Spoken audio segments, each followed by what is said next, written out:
I'm Chris Kubal. Here's a look at your Local 5 weather impact forecast. We do have a weather impact alert in place. This is going to be for Friday evening and night after 8 o'clock. We're going to be watching a conditional risk for strong storms a little bit earlier.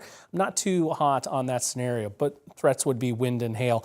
After 8 o'clock, a conga line of storms moving across the southern part of Iowa. A ton of moisture at play in this setup and plenty of energy. These storms will continue to move over the same territory over southern Iowa.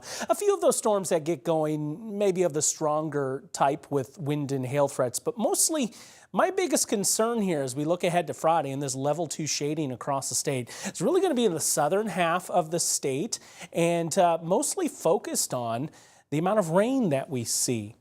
The muggy meter, as we peek ahead, getting into Saturday, we do have those rises to push us up into that muggy and sticky category. That's going to be a fixture all the way into next week. Now, we definitely have some activity out there for Thursday evening as well. Generally, subsevere thunderstorms moving fast enough. I believe this is going to keep the bulk of any flash flooding risk away, but certainly some slow movers as they progress eastward. There will be streaks of 1 to 2, maybe even 3 inches of rainfall out of this. We should avoid major impacts. In the morning, that activity is moving out, a chance to recharge through the afternoon, but notice how things stay fairly quiet through the afternoon and much of the evening. It's not until after 8, and watch south here, you see that stronger wind line setting up near US 34.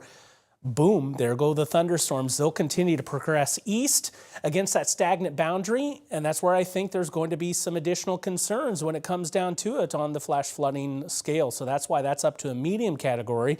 Otherwise, wind and hail is going to be termed low. On the excessive rain outlook, you see that yellow shading cutting through the southern and eastern half of the states, what we'll call it. But I think the biggest focus here is going to be areas south of I-80 that pull down the greatest amounts, at least for Friday evening and into the overnight.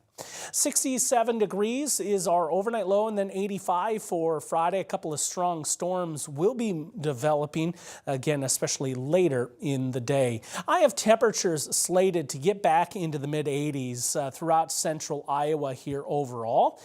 We get enough of a chance to recharge as we go through the afternoon. Here's a look at that extended outlook for you. Temperatures a little cooler on Sunday after a mild and generally dry Saturday. If there's anything that forms on Saturday, it's southern Iowa and fairly isolated. Widespread shield of rain and rumbles on Sunday, keeping those temperatures down. May need to lower that one further. Not looking at severe weather aspects with individual thunderstorms, but we'll watch how much rain we see. Out of tonight through Monday night, there's going to be places in the state that pull down 3 to 5 inches of rain, and that would be a concern if we do see more than that in a few spots. Past that, we get a chance to dry things out. Well, in theory, it's going to be muggy, so you'll be sweating. Upper 80s and low 90s return the forecast through the middle and end of next week.